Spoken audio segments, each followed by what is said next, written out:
ನಾಯಿಯ ಬಾಲ ಯಾವಾಗಲೂ ಡೊಂಕು ಎಂಬ ಮಾತನ್ನ ನೀವು ಕೇಳಿರಬೇಕು.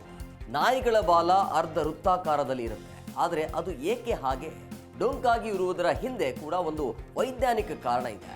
ನಾಯಿಯ ಬಾಲ ಡೊಂಕಾಗಿರೋದು ಸಾವಿರಾರು ವರ್ಷಗಳ ಇತಿಹಾಸವನ್ನ ಹೊಂದಿದೆ ಅಂತ ಕೆಲವು ವಿಜ್ಞಾನಿಗಳು ಹೇಳ್ತಾರೆ. ಅವು ಚಳಿಯಿಂದ ತಮ್ಮನ್ನು ರಕ್ಷಿಸಿಕೊಳ್ಳಲು ತಮ್ಮ ದೇಹವನ್ನ ಮುಚ್ಚಿಕೊಳ್ಳಲು ತಮ್ಮ ಬಾಲಗಳನ್ನ ಸುತ್ತಿಕೊಳ್ತಿದ್ದವು ಅಂತ ಹೇಳಲಾಗತ್ತೆ. ಈಗ ಪ್ರಶ್ನೆ ಏನು ಅಂತ ಹೇಳಿದ್ರೆ, ನಾಯಿಯ ಬಾಲವನ್ನ ನೇರ ಮಾಡಲು ಸಾಧ್ಯವೇ ಅಥವಾ ಇಲ್ಲವೇ ಎಂಬುದು. ನಾಯಿಯ ಬಾಲವನ್ನ ನೈಸರ್ಗಿಕವಾಗಿ ನೇರ ಮಾಡಲು ಸಾಧ್ಯವಿಲ್ಲ, ಆದರೆ ಶಸ್ತ್ರಚಿಕಿತ್ಸೆಯ ಮೂಲಕ ಅವುಗಳನ್ನ ನೇರ ಮಾಡ್ತಾರೆ.